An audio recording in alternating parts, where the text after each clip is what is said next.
So one of the most sort of interesting things that we all have to deal with in life is knowing when to quit and thinking about if we should quit something. But I'm going to tell you this in this video.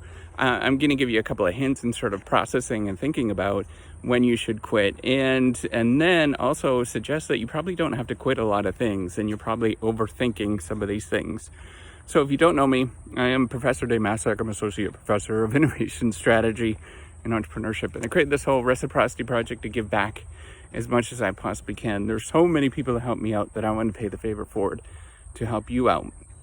So first of all, I wanted to point out that life is very, very long, and there's lots of things that we do that are difficult and challenging, and sometimes we face that sort of moment where we want to quit something and we don't want to keep doing it. And that is a really natural sort of thing that we actually do in life, where we sort of focus on one thing or prioritize one thing or the other. It's kind of a very, very natural thing for all of us to do. And it's completely rational to do that where you prioritizing your resources in such a way that you can accomplish something a little quicker, a little better, by prioritizing one thing over another. But what I've learned is that you often don't need to quit something. So first of all, if you're thinking about quitting and you're thinking about going in maybe it's a different career direction, maybe it is, if you're doing research like what we do or what I do, thinking about stopping a particular research trajectory. But what you can often do and think about is sort of rationally stop and really think about whether you should quit that particular thing. And we get very emotionally attached to a lot of things in life. We have sort of make emotional decisions. And so what I'd recommend for you to do is to sit down and get an Excel spreadsheet out, or a piece of paper, and get a piece of lined paper, and think about how you should prioritize whether you should quit. There's lots of sort of decision frameworks that you can do. The simplest one is the pros and cons analysis of whether you should quit something. You list the pros on one side, the cons on another. Another sort of more advanced one is actually doing some sort of decision matrix that you can look up online, and I'd recommend for you to look those up because they're really helpful and they help you sort of think through things. And they've often been very, very useful for me, and when I'm making these sort of big life decisions on whether I should do something or not.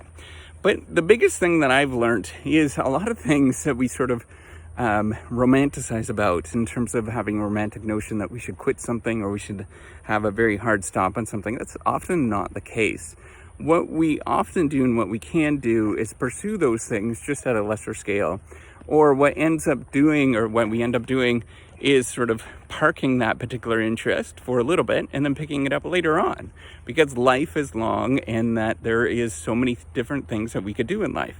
So if you're very passionate about something and you just don't have the time, maybe you've got, maybe you have kids, or maybe you're going to school at this moment and you need to prioritize your time, you could put that sort of passion or that idea up, or that thing that you're working on, and park it for a little bit.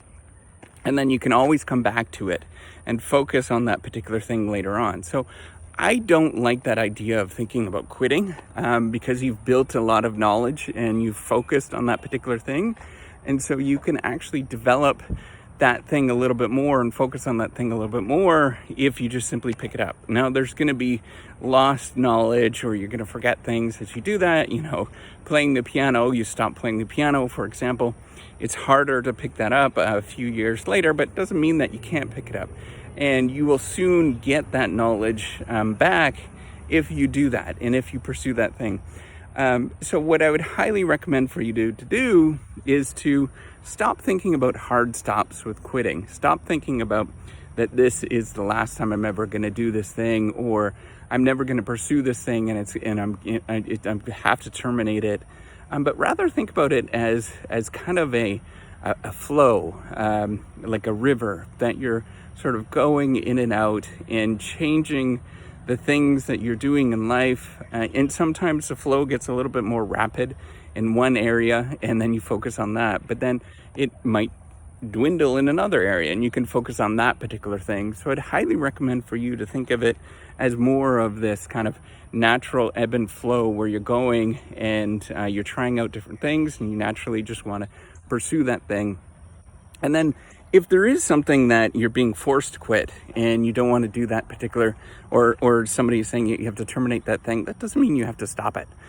You could do that particular venture, that thing on the side. You can look for different opportunities to pursue that particular thing. Look for ways that you can kind of mash two different things together. That's what I'm doing right now, right? I'm working on this whole reciprocity project, but I'm getting some exercise. And as long as you're okay with the fact that it looks weird or unusual, I used to do a lot of jogging when my kids were at baseball. I was the only one that would do that. I would just run around the baseball diamond, and everybody would kind of look at me and look like that was strange, but that was the time I got exercise. And so if you could do those things, rather than thinking about hard stops and just be okay with just being weird, you could do a lot of things in life and get away with it. And you don't really have to quit something.